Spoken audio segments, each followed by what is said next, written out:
Hello, loathers, and welcome to the very first episode of AS. That is the Ascension Speed Show, which is hopefully not AS.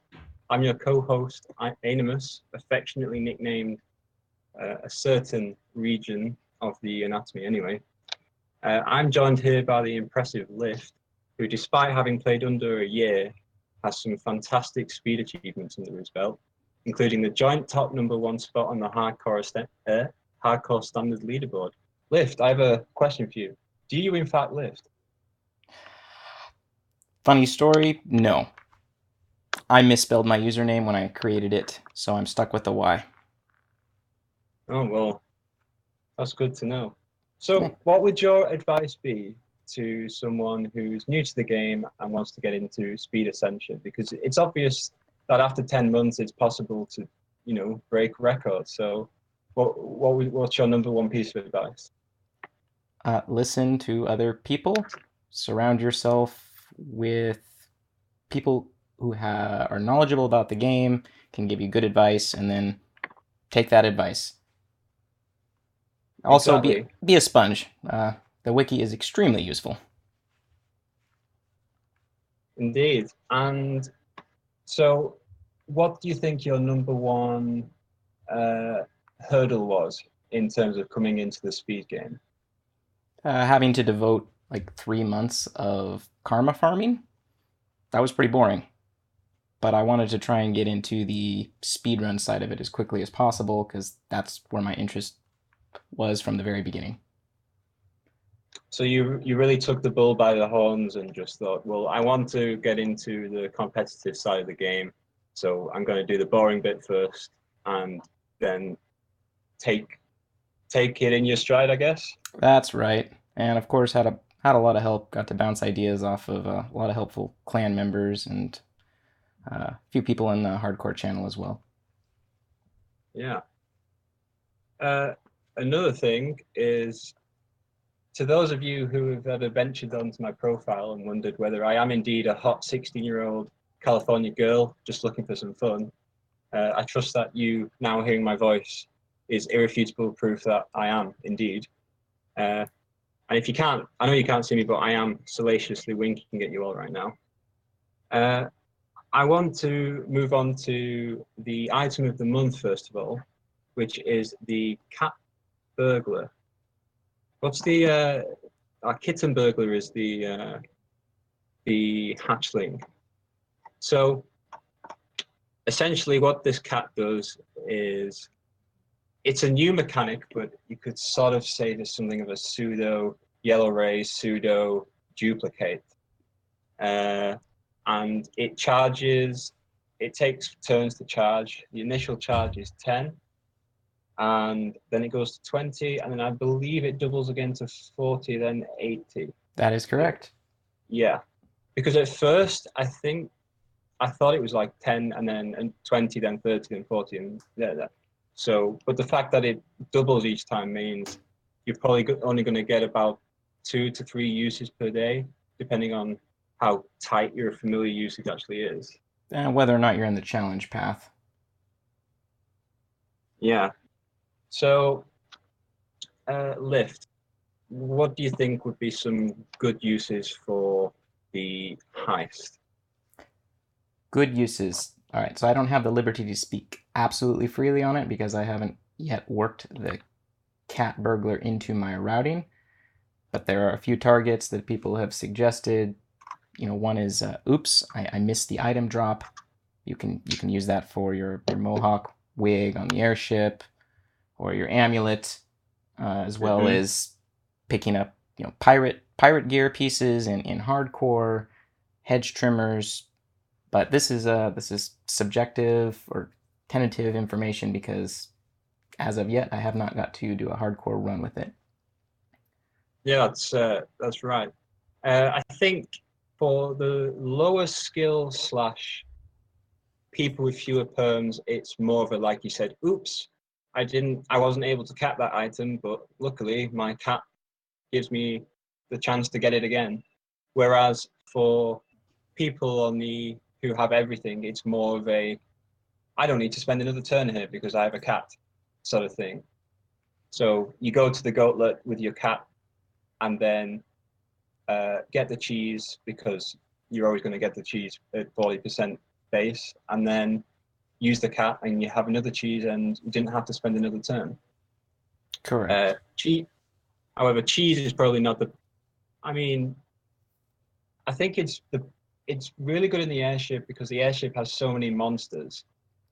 So, like, let's say you fight something, and it's hard to cap a 10% drop, even in when you have everything, and you're less likely to see the monster that you want again in a zone with more monsters.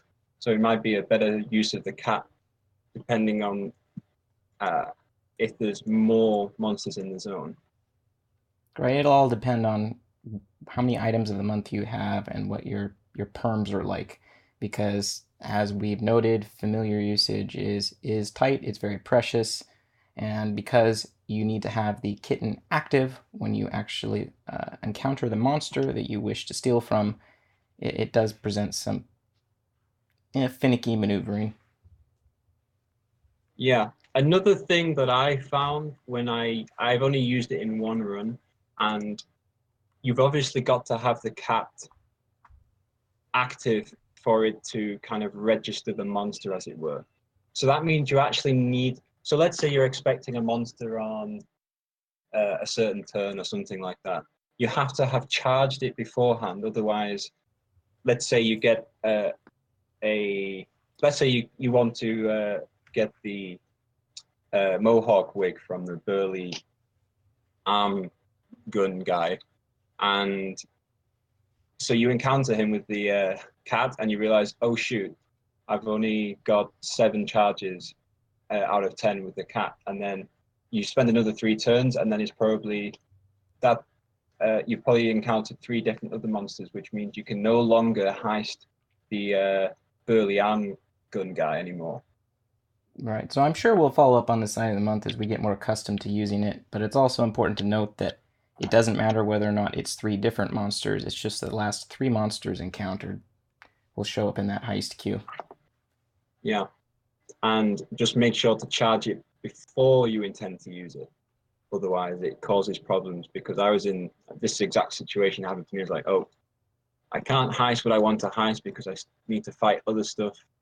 And also, as you said, duplicates count as the 3 monster window that it can choose from. Okay, so before we go on to like user questions, and do feel free to post those in Twitch chat in hardcore, and also you can PM me or Lyft. Or right in the podcast chat window here on Discord.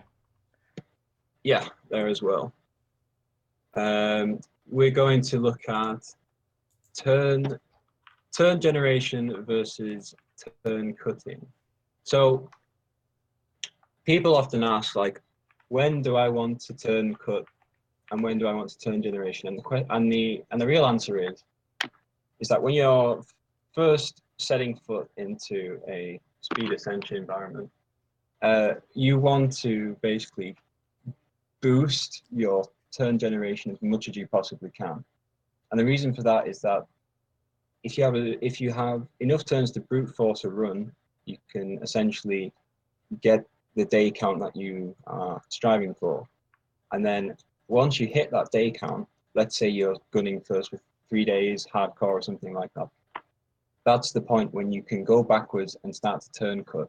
You can see how many turns left, how much organ left you had on the last day, and then you can reasonably deduct how many turns you could save, as it were. What's your position on turn generation and turn cutting, Cliff?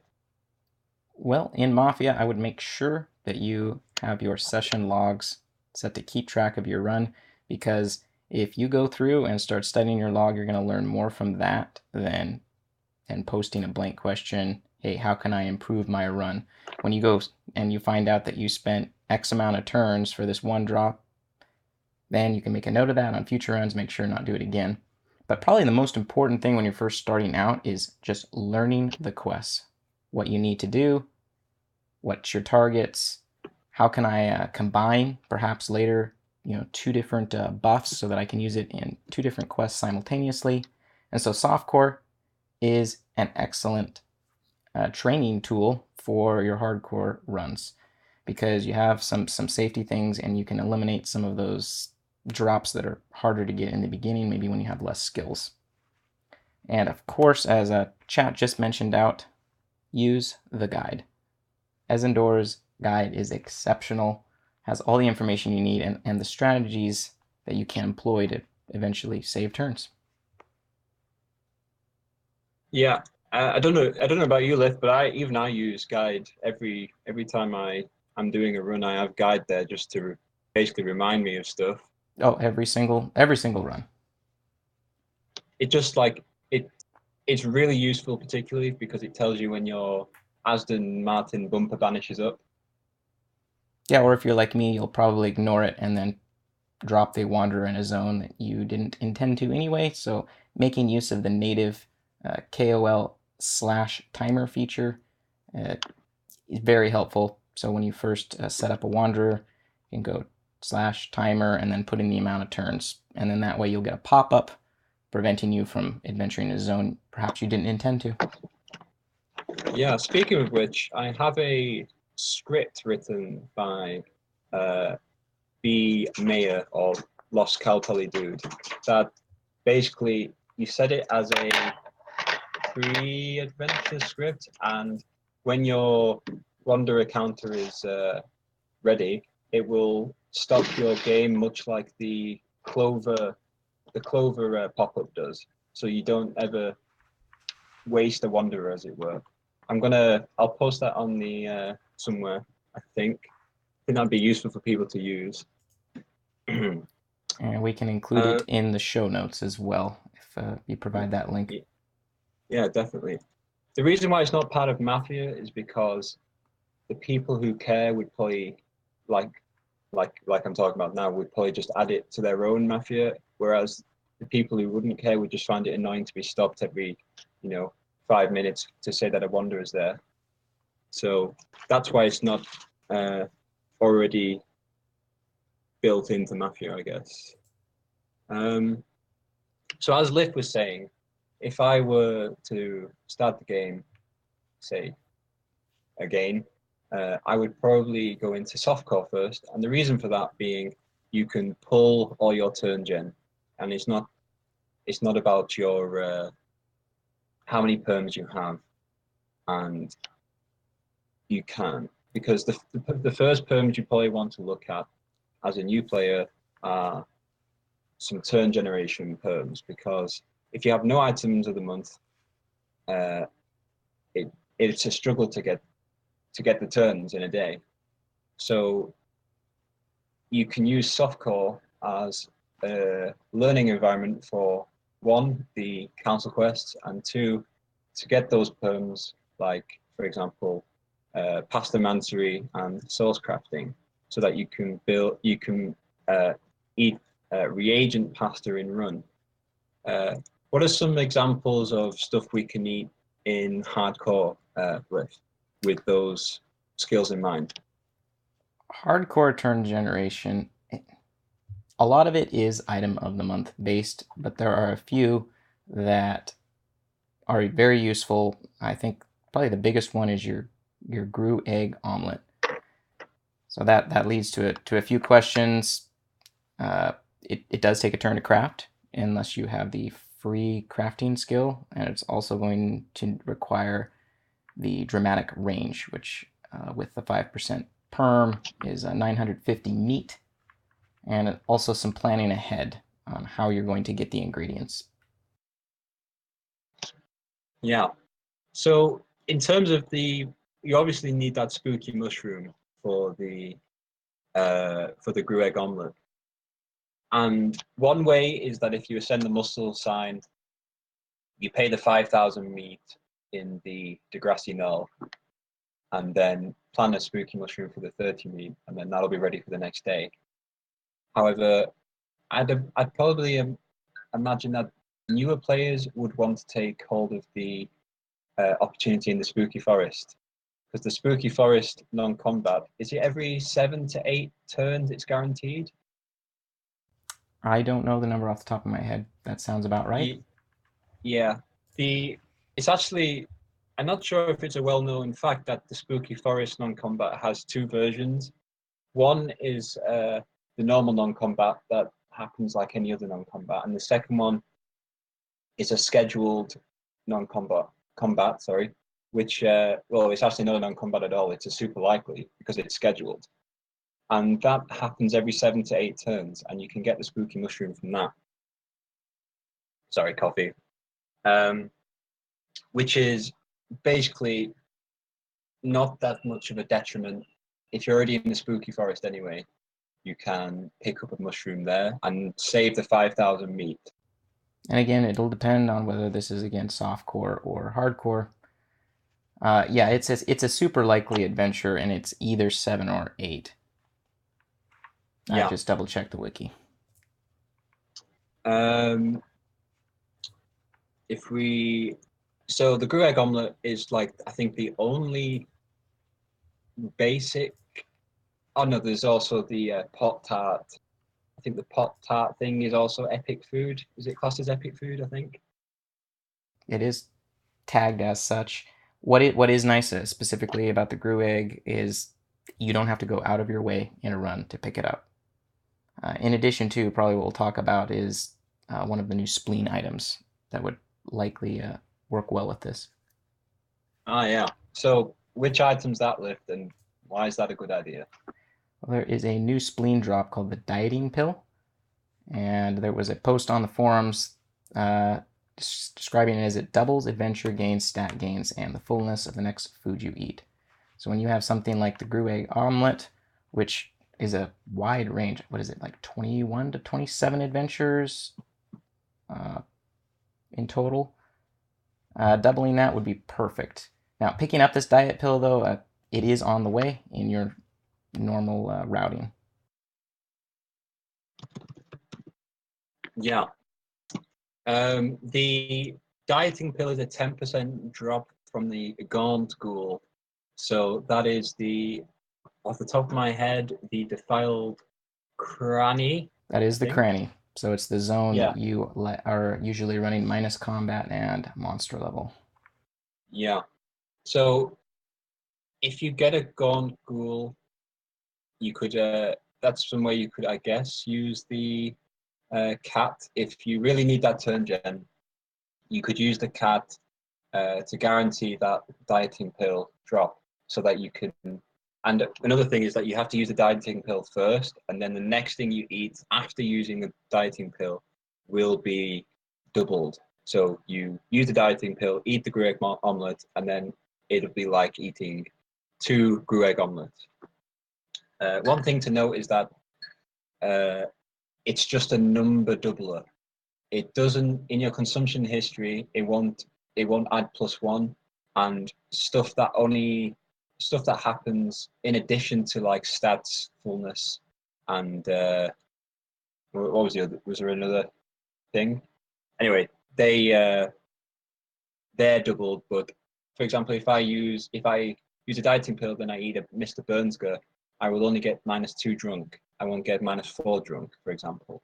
And same with key lime pies and the digital key lime pie. Yeah, you only get the one set of the white pixels. You won't get 2 sets of the white pixels. So keep that in mind as well. But depending on how long you're in the zone, since it's only a 2 monster zone, if you don't count the non-combat choice that leads to the swarm, with a few attempts, you might be able to pick it up, even if you don't have the resources to cap that 10% drop. Yeah. Or don't have the cat or something like that. And obviously, the best astral item for when you're starting a run is going to be the Pilsners now. Obviously, it used to be probably the plus the spleen item, the energy drink. Yeah. But your astral, your Pilsners give you a lot of adventures. with a minimum of 3 and a maximum of 11. And how many adventures you get per Pilsner consumed is equal to your level. So at level 11, they give 11 each, which is plus 66 Turngen for 6 organ, which is pretty good. Among one of the top in KOL. So in terms of like drinking, apart from these Astral Pilsners, is Tavern Swill. Tavern Swill can mix with any of the cocktail crafting items that you summon with superhuman cocktail crafting. So the magical ice cubes, the coconut shell, and the little paper umbrella. And they, excuse me, they give, is it the good level, I think? The Tavern Swill plus, let's check that now. Tavern Swill. Definitely not awesome, I don't think, but it's decent enough when you have fewer other good options. Right. Well, that leads us to a question that we can touch on now, was basically how to tackle the Cobb's Knob quest, because there's a nice source of epic food or booze if you can time a semi-rare window, which is very convenient. So depending on what your resources are like, whether you have access to things like the Thanks Garden or a way to produce wandering monsters, you may be better off timing your first semi-rare window, which happens between turns 70 and 80, with the delay in outskirts of Cobb's Knob. Yeah. So another thing is that the semi-rare. Oh, I think you just said that it takes away 1 from the delay of the total of 11, right? So you get the semi-rare, and then it gives you the turn generation, and it also burns 1 turn of delay, right? Yeah, so I believe there are 10 turns of delay, and then on the 11th adventure in the zone, you get the encryption key non-combat. Yeah, which is another reason why Muscle is best class, because Muscle gets essentially a free guild opening. You click the guild, you click accept on the quest, and then after 5 turns in the Cobb's Knob, you get the adventure where you get the massive sausage. I think, is it the 12? Is it the 15-inch sausage or some large sausage anyway? And that also takes 1 away from the delay as well. So it's basically free and helps you with delay. And we keep mentioning this word, delay. So what is delay? So sometimes an adventure has a schedule. There's something that's scheduled after a certain amount of turns spent in that zone. Right. So usually it's attached with some sort of condition. So it's like a conditional non-combat that will not take place until X amount of turns have been spent in that zone. Yeah. It was traditionally delay, as in the JavaScript mechanic, and there was a discussion in Hardcore the other day where someone said that it's not really delay anymore, but we still call it delay or something like that. Anyway, delays all over the place. 6 turns in the Spooky Raven bedroom.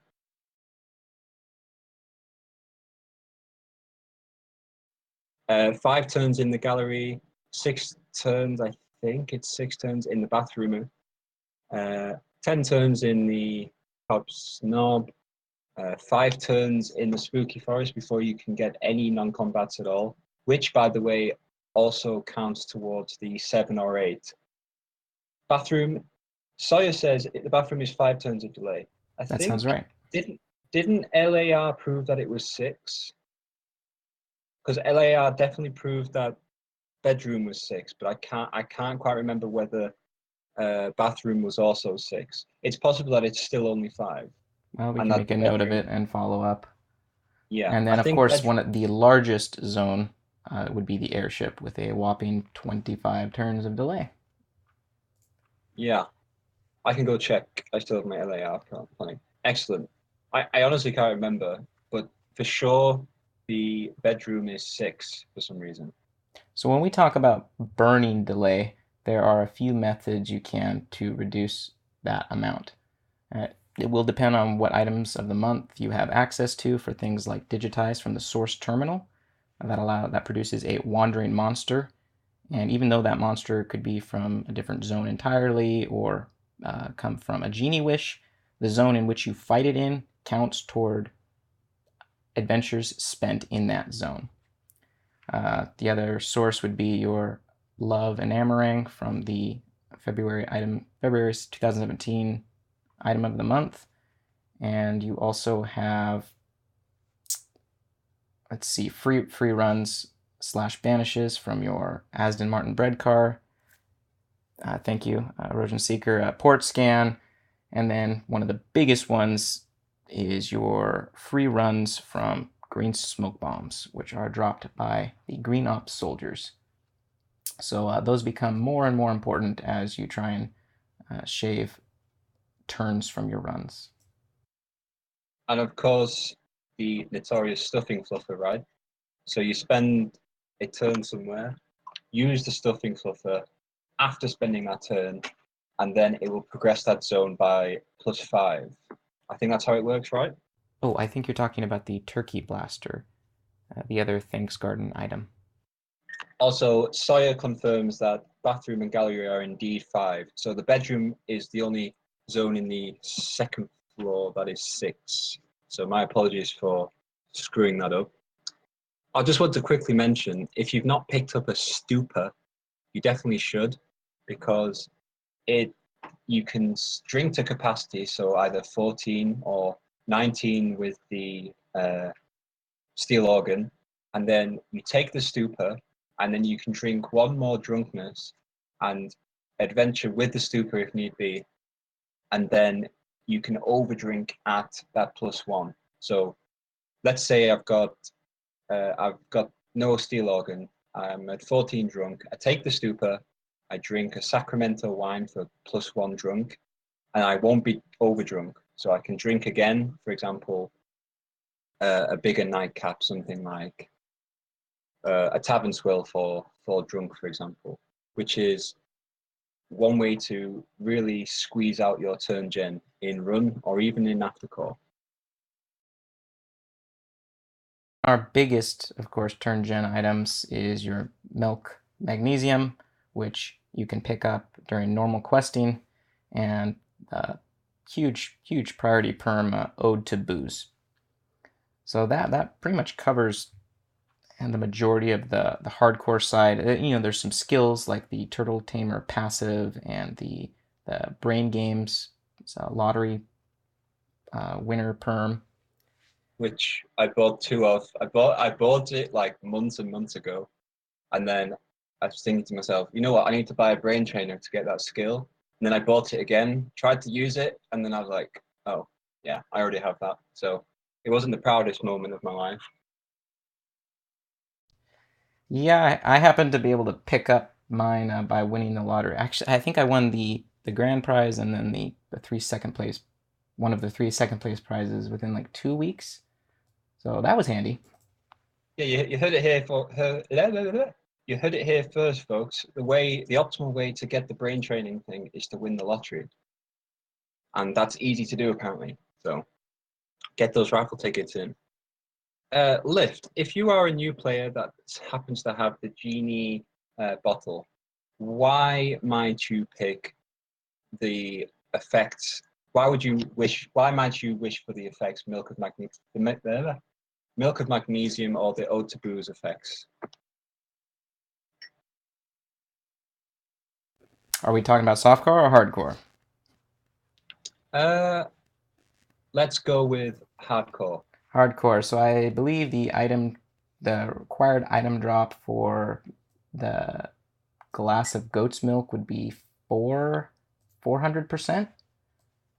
Yeah, it's a 20% base, yeah.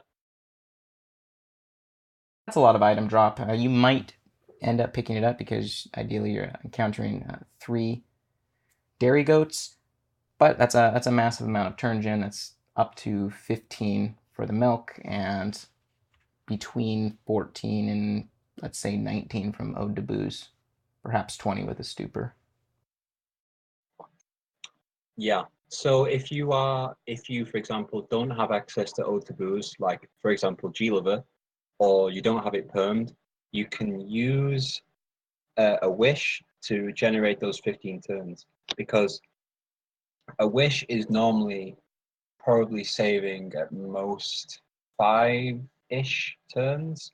So if you can generate 15 turns with a wish, that's pretty good. It's just not good for turn cutting, but it's excellent for turn generation. All right. And then I do want to make a correction for the Turkey Blaster from the Thanks Garden. So just its name, Turkey Blaster, and then it advances the delay by 5 turns in the zone you last adventured in before it was consumed. Yeah. Did I call it Stuffing Blaster? I can't remember. We might have mispronounced it. I might have called it Stuffing Blaster. I apologize. Obviously, the Stuffing Fluffer is the one where it kills 36 to 46 hippies and or frats. Okay. I think we can perhaps move on to some user question. Yeah, sure. Right. So one person asked, what is this nun's trick they keep hearing about, and what do you need to pull it off? Why is it helpful? So the nun trick has been in the game since I think Spooky Putty came out. That was the first copier, I believe. And essentially is that you, just before you're about to complete the nuns, so when you're 1 turn away from, sorry, when you're 2 turns away from the nun, so on your penultimate turn, you copy the nun, for example, with an enamarang, with a internet, what's the internet copier called again? Sorry. Yeah, the print screen, spook. Used, if you have access to it, it would be the time spinner. Yep. Time spinner is, you don't even have to remember to use something in that fight. You can literally fight the penultimate brigand and then use the time spinner and fight it immediately. So let's talk about the prerequisites to pulling this trick off. So typically in a speed run, you are doing what's called the Frat 5 in the war. So the 5 side quests fighting as a frat. So of course you'll need a frat outfit, but you'll also, in order to do the nun's trick, is a war hippie fatigues. So there are 2 ways to pick it up. One is when you are trying to start the war and you're adventuring in the hippie camp as a frat, you can just naturally pick up the outfit drops. But, oh no, what if you get, horror of all horrors, you get a 1-turn war start? What can you do? Well, there is a super likely adventure in the desert that can happen if you do not have any pieces of the frat or hippie war outfit. And you can fix that by just closeting away any of the pieces of the outfits you do have. And then when you adventure in that zone, which you can time appropriately so that you can be advancing your desert quest as well as trying to pick up this super likely adventure, 50% super likely, and you'll get the full outfit drop. So now you can even start this nun's trick. Does that adventure happen whether or not you are ultra hydrated? I think this happens even before you've unlocked the Oasis. Right. So then, does it definitely happen when you are ultra hydrated? These are great questions. At risk of speaking out of turn, I'll just try and wiki something. I think, it's off the top of my head, I think if you're ultra hydrated, you don't it doesn't trigger. I think you have to not be hydrated. All right, so someone in chat just said that they got the super likely while ultra hydrated like 2 hours ago. Right. Well, so there you have it. I'm a filthy liar, ladies and gentlemen. So now you have a hippie war fatigue outfit, so you can start the nun's trick. And so the reason why this works is that particular side quest is unique in that the way it's fulfilled happens inside combat. So you don't have to check in with an NPC when you're done with this combat. So that's why that trick works. So when you're using the guide, and you can see based on your meat drop how many estimated turns left you have before you've recovered all the meat, you can then switch into your Frat Warrior fatigues, or if you have no war outfit equipped, it will just default to Frat. Yeah, Frat outfit or no outfit defaults to Frat. The reason for that is that it only checks for the hippie outfit, and then if the check is not completed, it assumes Frat, which is why no outfit will go to Frat, for example. We've talked about how to pull it off. Why do we want to pull it off? What's the point? So it means that we can get the plus, is it plus 8 kills per turn at that point? Right, so what it does is it allows you to tackle a side quest sooner instead of having to adventure on the battlefield for longer, killing less hippies per turn. So each quest doubles the amount of enemies you kill on the battlefield. So as a Frat, you would have your junkyard done for 2 kills per turn, the flyering for another 2, so that's 4 in total, and then the Son of a Beach for 8 total. And then with the nun's trick, you increase that to 16 per turn. Correct. And that way you can unlock the orchard. Yeah. So overall, it saves around 8 turns, I believe. I think 8 is the number. 8 turns saved from using the nun's trick. One thing I want to mention is that if you're using a Namarang, remember that occurs, is it 14 turns after you use it? 15. The point being 15 turns after you use it. So the point being that you need to make sure your plus meat will be enough in 15 turns time. Otherwise, you'll be a very sad monkey if you get to that 15th turn and then you like 99,999 meat or something like that, which has happened to me. Right, and then a friendly reminder to avoid using free kills when you're going after the meat drops, because as of January this year, your reward after a free kill is capped at 1,000 meat. So try not to use your free kills there. Yeah, that was the worst change for the nuns, I think. But I don't think I guess you use free kills if you wanted to save sinuses for miles or something like that, but usually there's better uses for free kills. There you go. Yeah. Yeah, and of course, you wouldn't wait until the end, your almost final bandit before using the enamoring. Based on your estimated, turns to completion, you use that wandering copier earlier, so you have less time in between, finishing your last one as a hippie and waiting for the one that you're going to defeat as a Frat appears. Yeah, I like to do it around midway, just in case it takes longer than I expect it to. But if you do the math, you can have it pretty much like 2 or 3 turns after the last one. Brob Dingner says, "What do you use for mana regen when your slimeling is out of charges? I find myself constantly out of meat to buy seltzers, and when I use non-slimeling familiars, I ran out of mana very, very quickly. What do you suggest, Lyft?" Welcome to hardcore. You will be spending a lot of money on MP restoration, especially early in the run. Your sources of MP regen will vary based on some items of the month, but I would recommend setting up a chat macro for yourself to just buy those MP restores from the dock. So I have mine set as like /dock.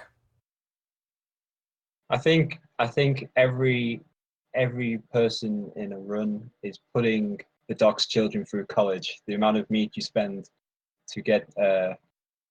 I've actually got a quick link to doc so that I can just buy MP as and when needed. Slimeling. Slimeling. So you also have your familiars that can refill MP. I'm not off the top of my head. I don't know what the non-item of the month MP restore familiars are. So you have two types of MP restore familiars. You have the starfish like, which is attacks and then gives you MP based on the damage dealt. So an example of the basic form would be the starfish, which I think it deals sleaze damage, I think. And then the other type is a ghoul welt, which is it usually around 50% chance to heal HP and MP after a fight. I think is that how it goes? I'm going to rely on you for this. Okay. And he just added, is it worth getting the password for knob seltzers, or do you prefer invigorating tonics from Doc Galactic? I think knob seltzers are slightly more economical. You've got to spend that you've got to get the KGE outfit, and then you've got to spend one turn to actually get the password. So I'd say for bleeding edge, hardcore or softcore, no. But for when you're beginning and you don't have that many perms, that many items a month, I think it's decent. It's cheap MP restoration, and you also get the knob buffing spray, albeit somewhat expensive at 250 a pop, and also the Knob Goblin nasal spray for the nuns quest, and also the eye drops for that plus 15 item percentage. So those can be quite helpful in run, albeit somewhat expensive. And that leads to another question that we had posted, which is, hey, best uses of a god lobster. And I don't know about you, but that pretty much solved my early MP issues in a run. An amazing buff can be obtained. And that is done by, my notes, if you fight it with no equipment, you can get a blessing, and that's 40 MP restoration per turn. So again, that's per turn, not per combat. But that is an enormous amount. That's enough to fund all of your buffs and probably stock up while that is running. Yeah. I think in a hardcore standard run, to be optimal, you need that MP to be able to get all the buffs that you need. And those add up. Those are expensive to run. Yeah, I mean, granted, it was possible. It was possible before the God Lobster. It just is much less of a headache to keep your MP restored. And this is, of course, assuming muscle class. If you're a saucer, you probably are not having that issue. In absolute bleeding edge, you would probably have a hard time to justify getting that buff over, for example, the plus stats. Oh, you can get both on day one. So, because you get 3 fights, so if you fight it first with no equipment, you can get the 40 MP per turn blessing, then fight it and choose Regalia, and then fight it with that scepter equipped, and you can get the 10 stats per fight. A Sawyer asks, someone should do the math on how much meat worth of MP God Lobster grants. Is it 37 turns of the buff? I think it's 37. And 10 MP is worth 90 meat.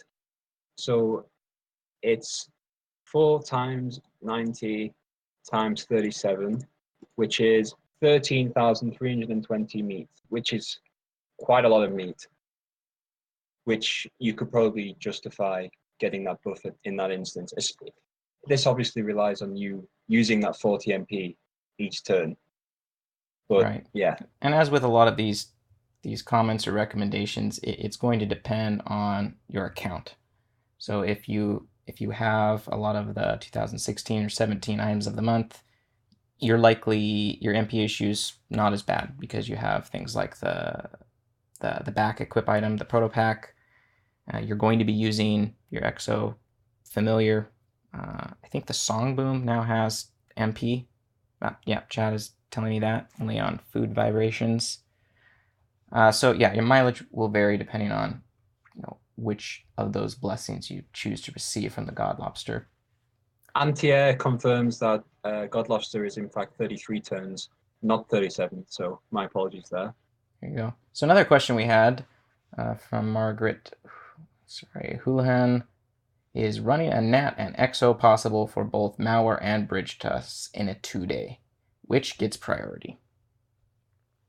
So yeah, there's a lot of competition for familiar slots. And depending on the items of the month you have access to, your priority for the most important things is probably going to be something like space jellyfish for your stench jelly, then your bridge truss from the EXO, then probably Nat, and finally the kitten.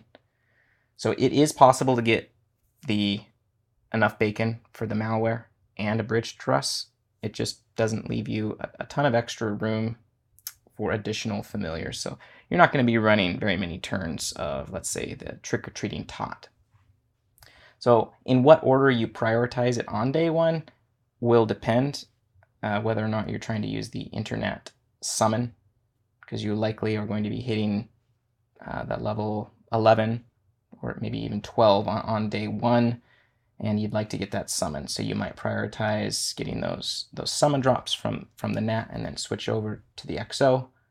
But then there's sequencing issues because you probably want a few X's or O's before you start running heavy NAT. So it's a fun balancing act, but definitely possible. So basically, I think I'll cover back. So basically, you would say exoskeleton. Your stench jelly takes priority. Absolutely. And that has diminishing returns. For each extra, your first extract of the day is guaranteed.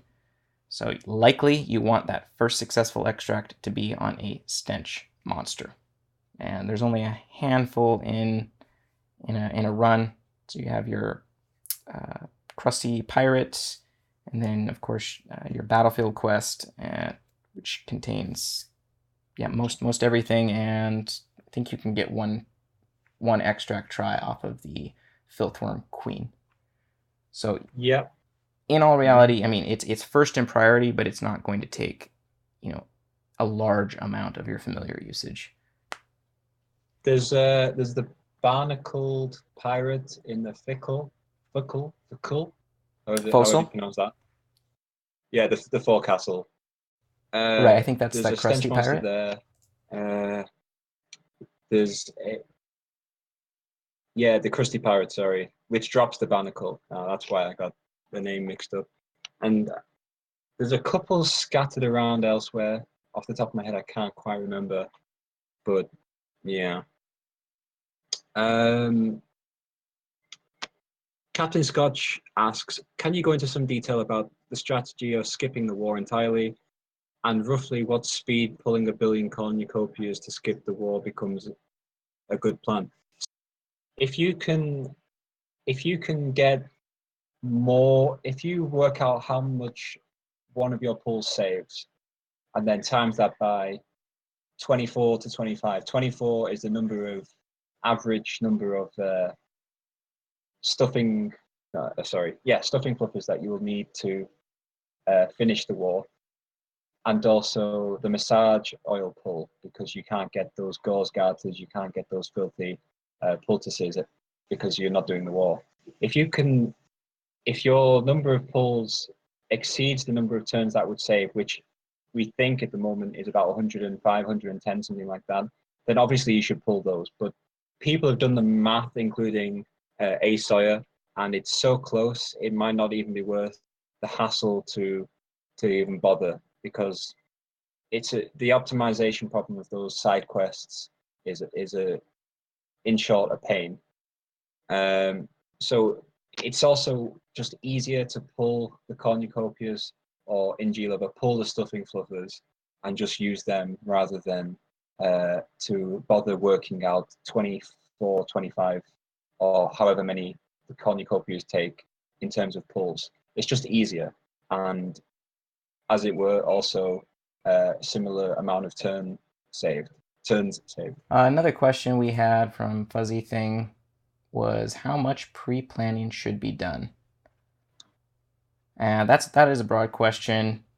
I think planning out some of your daily resource, especially from your item of the month, that helps free up some thinking space so that you can focus on the micromanaging, the turn-by-turn decision-making process. If you already know that you're going to be using, as far as your source terminal, you're going to be using your digitizes on these certain monsters and your wishes. So definitely your item of the month limited resources. Those are nice to plan out.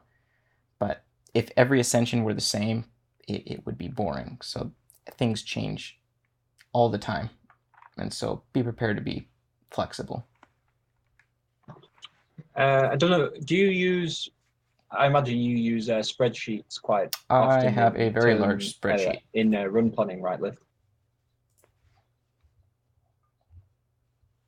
So what kind of reminders things do for you put myself in about the how much spreadsheet, item for drop I example? need to cap certain monsters. So for instance, the Harem Girl, I want to get 400% item drop. Dairy Goat for only the quest related item is 150%. Things that are the 15% drops, like your Abu Ghosts and your Twin Peak monsters, you're hitting 567% item drop. So things like that really help. My diet, I do like to have planned in advance. It just makes it so I can follow my list and think about other important things. Like something like familiar usage, that's going to vary. You can't really just hard determine the order in which you're going to use them. And then, like we mentioned previously, some of your limited resources from items of the month. And how about turn generation? Is that something you might put on a spreadsheet?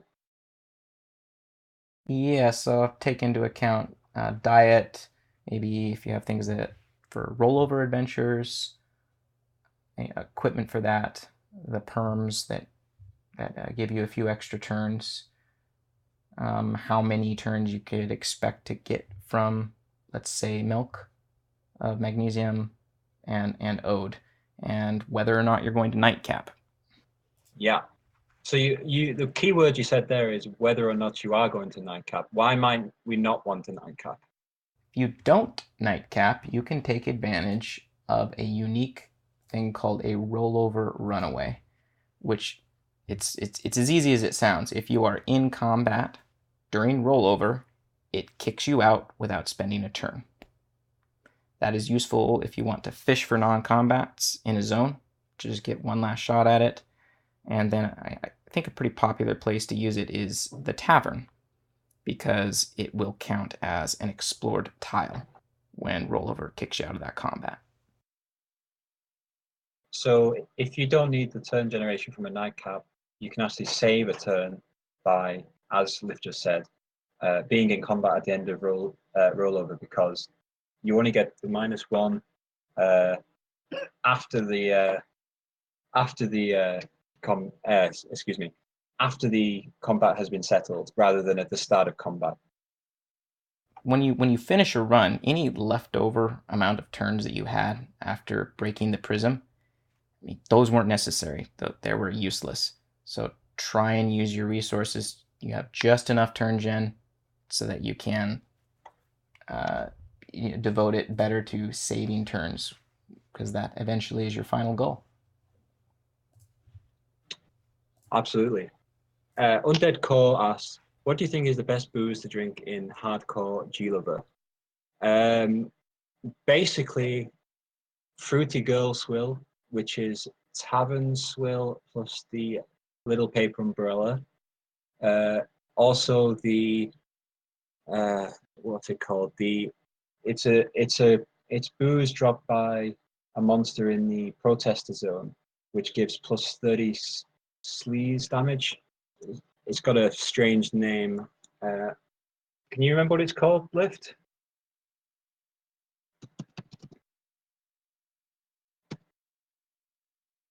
It's like Mahi something or other. Yeah, green Manalishi, sorry. The green Manalishi is, even though it's not that great, it saved turn in terms of turn generation. It saved turns because of the sleaze buff, which is quite nice for that zone, because one of the tests is how much sleaze damage you have.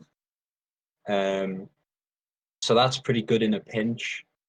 Other options, there's not that much. There's if you have access to a genie bottle, you can wish for a craggy bartender, which drops 2 different boozes, both which have a G in them. So that might be a decent digitized target for someone who needs that turn generation. And then otherwise, the go-to option is that you grab your hippie outfit, you buy lots and lots of oranges, and then you use fermenting powder to make shot of orange schnapps, and then you just pretty much binge on those for the entire run. So yeah, few options, but there are a few options there. All right. Another question was from SSBB Hacks. I found this interesting, and we'd like to get some input eventually on this. How large are the differences between routing out a high-end one-day run compared to 2-day runs? So since there are not very many people that have done non-community service one-day runs, if you do have some experience and would like to talk about it, I think that'd be very interesting to see how those plans differ. I think it might be an idea to get a guest on the show at one point who can talk us through bleeding edge one-day runs. That's something to think about, I guess, because I've never done a one-day softcore run myself. Nope, neither have I. But it's essentially as much turn gen as you need to break that one-day barrier, and then the rest is on turn saving pools, essentially, right? So you have your Spice Melange, perhaps your Ultra Sour Mega Ball, and then big turn generation pools like the Bat Fellow consumables. Yeah, so we'd love to have a guest to talk about that sometime. And then he did add a question that might be easier to discuss is, what are some common mistakes that people make when learning the game? What can they do to improve? So there's a whole host of them, but we'll just cover a couple. One of my recommendation is sometimes the skills that are recommended to be permed right away are set in the mindset of maybe some non-standard things. So sometimes I see, perm your familiar weight items or skills right away. I think that plus and minus combat modifier, that's king. So go for that right away. Another one that was brought out is when you're doing the flyer quest, try not to go out of your way to flyer a monster that'll finish that particular side quest in one turn. If you can level up fast enough and start just hitting flyers through normal quest sequencing, that's much more efficient. Yeah, one thing I find that people who are not quite used to the speed game, one thing they get wrong is that they think just because something saves turns, that's the way to go. Like, for example, let's say I'm preparing for the nuns in the level 12 quest, and I think to myself, oh, if I wish for sinuses for miles, actually, is that even a legal wish? I can't remember. It is a legal wish. If I wish for this, I can save a few turns. That's great. I should wish for that. And the thing that you have to remember is that when you're wishing for something, that wish is competing with absolutely everything else that you could wish for. And just because that saves turns in that situation doesn't mean that it saves the most turns overall. So, for example, wishing for sinuses for miles means you're not wishing for, example, a ghost, which you digitize and use to get the white pixels to make your digital key, or in G-Lover, for example, wishing for the stone face buff so that you don't have to gamble with the RNG to open up the hidden city, for example. So something to keep in mind when you're new or not new is, what is the most amount of turns I can save with this wish, or with this pull, or with this something else? Just because it saves turns doesn't mean it's the best number of turns that you can save. Then another question we had is how, that we touched on briefly, but how should we tackle the Cobb's Knob quest? And I think this would be a nice topic to carry over into future episodes. Maybe take a look at some of the council quests, maybe some tactics in mind. But this one's fairly straightforward. As we talked about previously, we have those initial 10 turns of delay, which if you have access to your Turkey Blaster, Wandering Monsters, free runs, etc. But I think the answer is going to be framed with, do you have access to these resources? Because if not, you're going to be using that the first semi-rare window, and then whether or not you're a muscle class, because the guild unlock may or may not be important to time. And because this is one of those zones that you don't need to finish right away, it's not gating anything important. Unlike, let's say, the Spooky Forest, which you need to have that request fulfilled to the council before the tavern gets unlocked. So you're probably going to be prioritizing the Spooky Forest quest. Cobb's Knob, you can leave open practically the entire run. So it's a nice convenient place to drop Wandering Monsters or use those free runs that you collect on day 2 from green smoke bombs. And then when you finally get access, you are trying to get that harem outfit. Again, that's 400% item drop. If you do get very fortunate and you encounter that monster that drops the outfit on your very first adventure there, you can actually use Calculate the Universe. Which number for what? Oh, I think it's Calculate number 9 for the perfume. That'll save you 1 turn to either trying to encounter the Manum or spending a turn in the harem with the outfit equipped. So that's something to keep in mind. So it's a fairly straightforward quest, and I think the important thing to take away is you don't need to rush to get it done.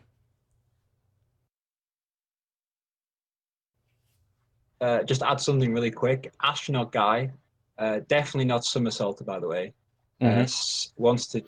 We should mention that rollover runaways do not burn delay. Cool. So yep, it's a free combat, but does not burn delay. Quan just asked, do Hound Dog / Disguise combat rate manipulators have a place in the current meta, or is it always better to use other stuff?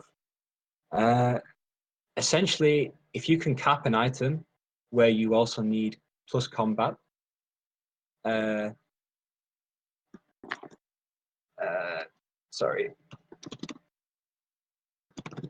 you can cap an item with the dog, because the dog sees less use, therefore it won't be as fat, you can, for example, in the White Forest is a place people like to use the dog because there's some terrible non-combats in there. So you can use the dog to boost the plus combat and also use the item drop for the lion, oil, and the bird rib. However, you do need 300% total, so you have to be careful that you can still cap it. Yeah, again, it depends on how tight your familiar usage is. I think the most common place I end up using it is trying to find that ninja snowman assassin, because it will not show up without positive encounter rate. Speaking of which, there's a very, very, very, very good strat with port scan, and it does something quite interesting in run. Do you want to talk us through that, Lyft? Right.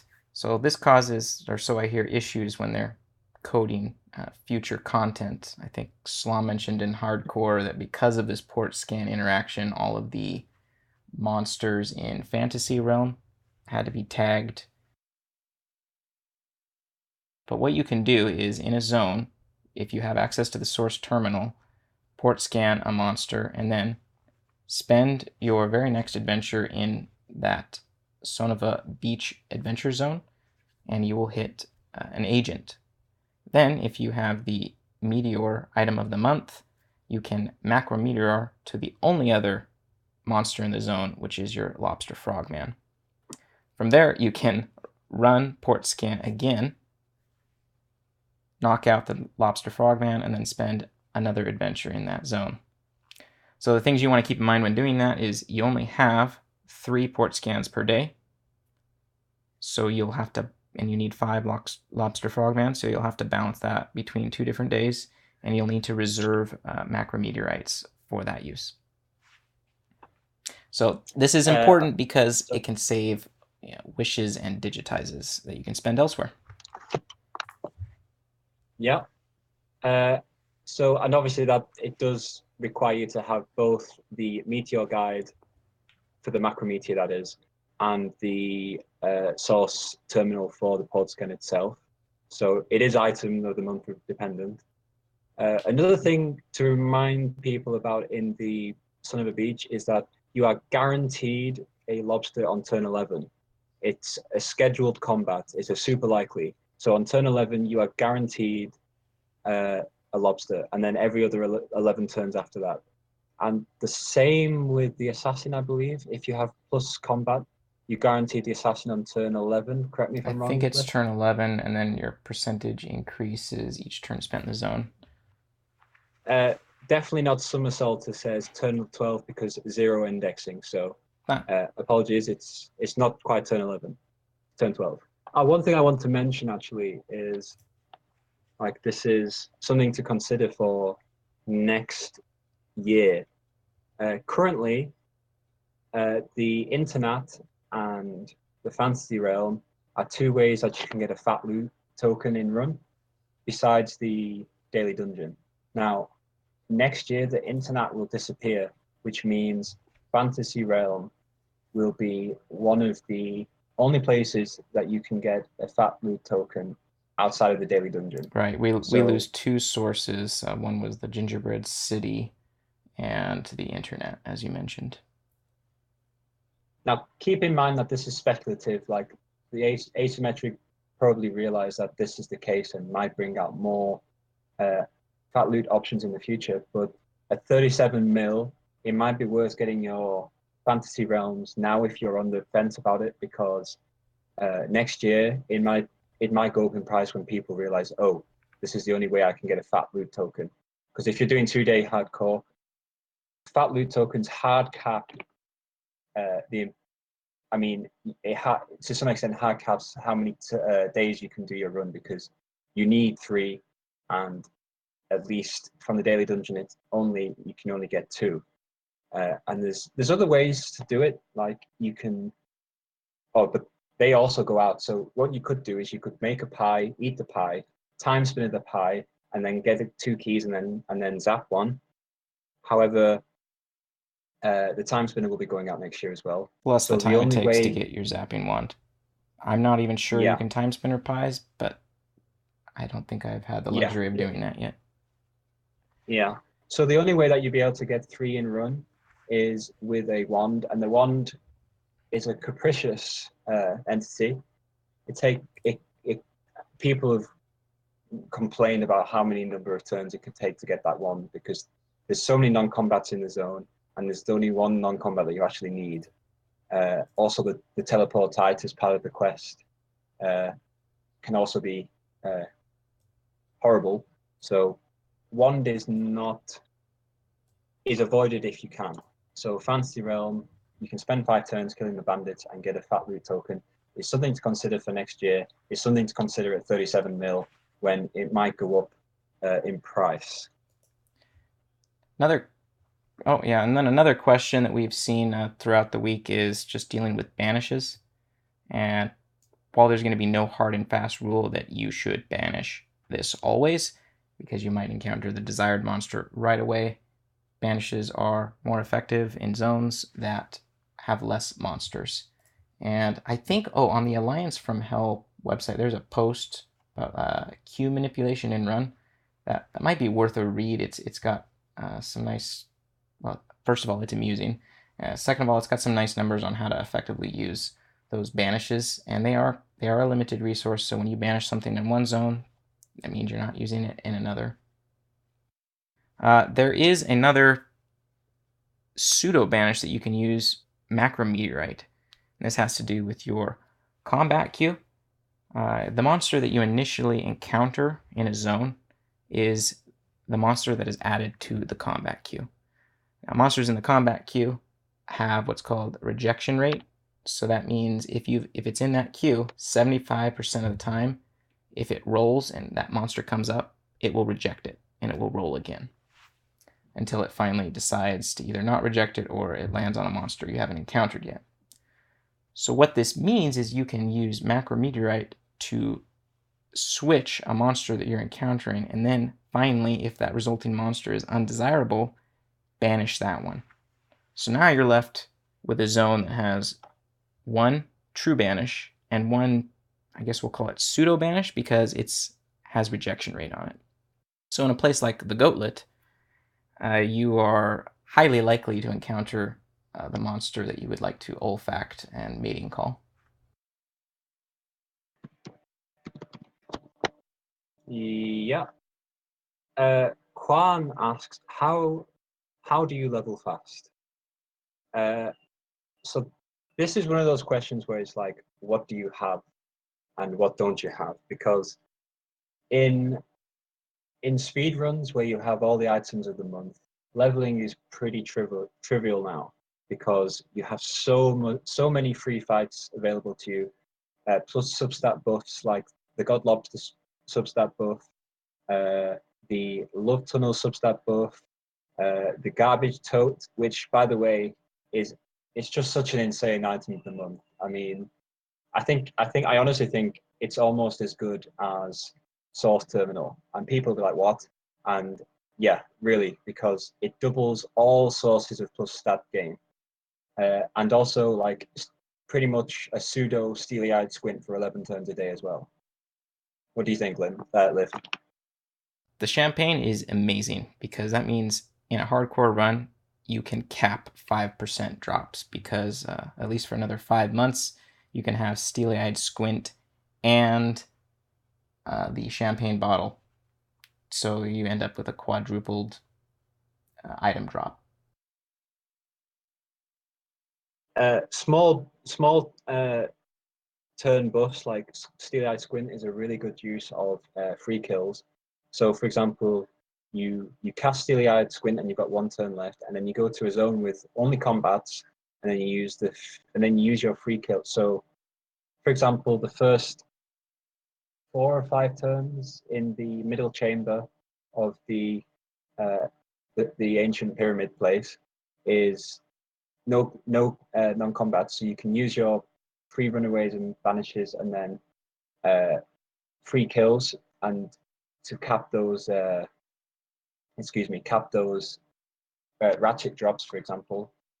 And it won't, by using those free kills, you won't reduce steely-eyed squint, so you can have that plus item drop for longer, which is one of the best uses for free kills.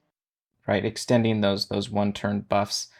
Before the exoskeleton was released, I think a common use for it was the filth worms, but now we have that pseudo pickpocket that pretty much solves the filth worms. So now you're definitely wanting to use it to increase the chances of getting your drop from the cabinet, and spacing on the other name, but in order to create the unstable fulminate in the cellar of Spooky Raven.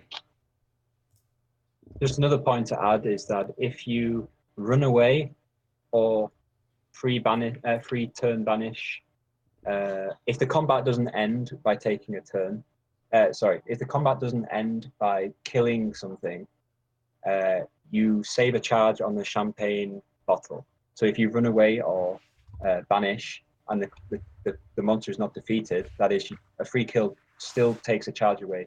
You won't lose the charge. So free runaway, free turn banish or runaway normally, you won't take the champagne charge. So that's good if you get the wrong monster in the zone. Do you have a question on your end, Lyft?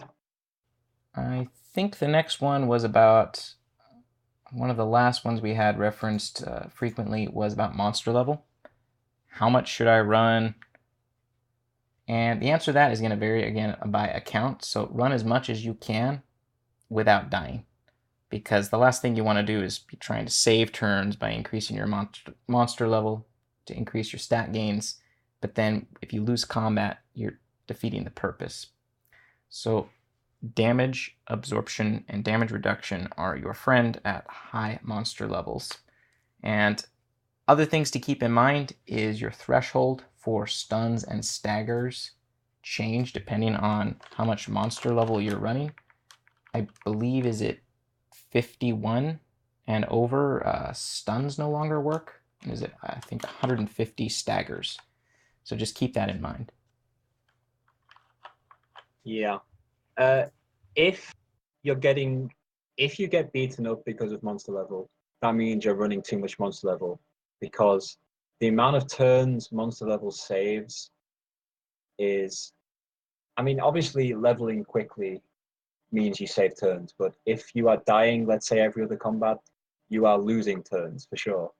You want to make sure that you can handle the combat, and also you can handle the expense of combat. So by that I mean the healing and the actual being able to kill stuff. If you can handle, let's say, plus 100 monster level for 5 turns, but then you run out of meat because you can't heal or use your spells anymore, then that's probably also too much monster level. So only do as much as you can handle, and if you're not sure how much you can handle, just add a little bit at a time. Like start off with 10 from the moon sign, for example, like the radio in the muscle sign, and then maybe increase that to your cowboy boots or whatever, or Drescher's annoying noise, Pride of the Puffin, those sort of things. Just one at a time.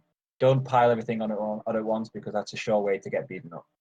Or find your drunken rat kinks and then get beaten up. So we're getting close to the hour and a half mark.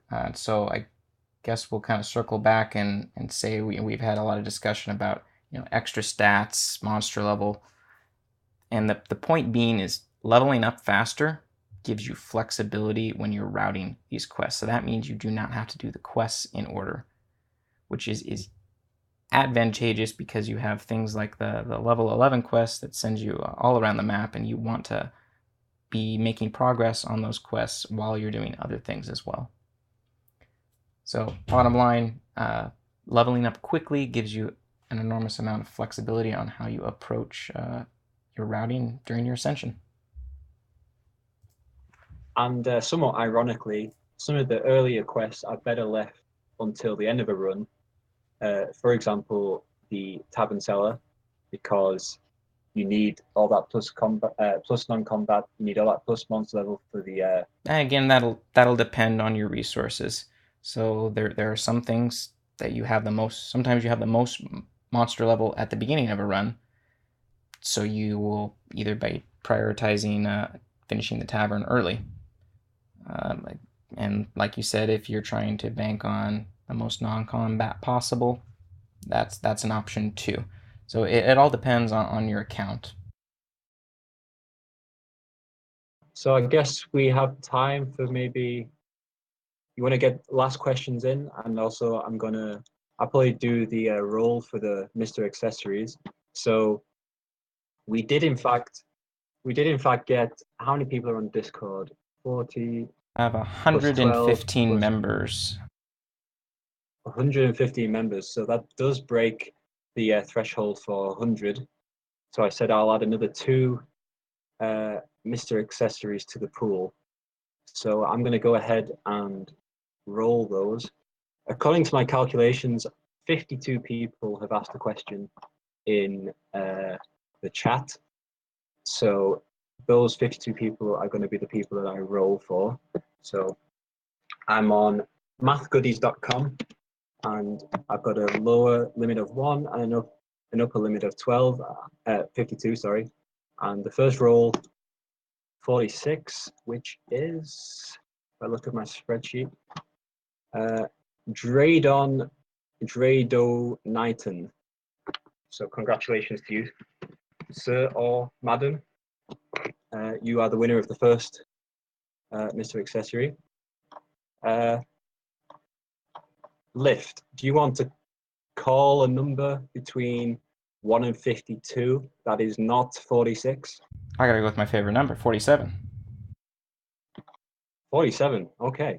That is Malurth. So Malurth is the next person who wins that Mr. Accessory. Dradon, I've got it, the name is Dradon/Dradonite. Thank you.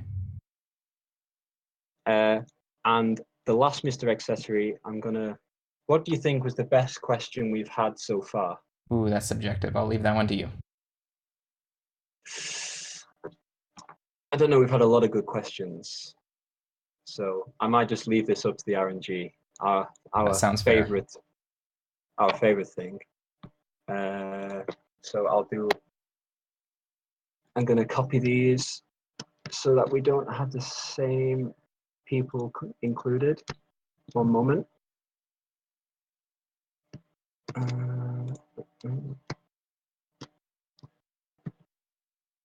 If you, and you said the second winner was, Lyft, you said Malurth? Malurth, yes. Right. Just a note that I'll send these Mr. Accessories as soon as I can. So just give me a bit after the stream. So now it's a 1 dice 50, 1 die 50 even. So last one. If you all drum your hands on the table, please, or something like that. Maybe not you, Lyft. No, probably not. 6. So we have, let's see, 6 is Afrobotics. So Afrobotics is our third winner. So to go over that again, we have Dradon/Dradoniton, Malurth, and Afrobotics. So congratulations to those guys. I'll send those shortly. And thank you all for the questions. A lot of them were really good, and we'll be covering more as these weeks continue. Hold the phone. Hold the phone there. We have a generous donation from Quan for 3 Mr. Accessories. So we have another 3 Mr. Accessories to give away. So I'm going to go ahead and sorry to interrupt you there, Lyft. I was a little bit excited. That is amazing. Thank you so much. If you do feel so inclined to donate, because of like all donations will be used for giveaways. Like we won't be taking any of the donations. So any donations people do feel like making, which is obviously not necessary, will be given out. I'm thinking about having like a competition for something like most improved in speed running or something like that. Like every month or something like that, or if people have other ideas for competitions. What do you think, Lyft? That sounds great. Yeah, we'll take ideas in our Discord channel. So there is a Discord server. Feel free to join, ask those questions if you have ideas on what we can do to improve. Obviously, as the episodes go on, we can improve our formatting and hopefully continue to increase the quality of the show. So I'll roll another dice here. 8. 8 would be SSB Hacks. Congratulations. You are the 4th Mr. Accessory winner. So well done to you, sir.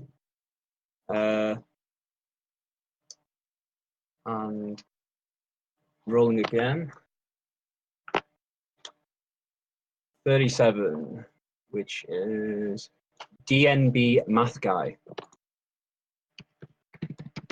Congratulations. And our final Mr. Accessory of the evening.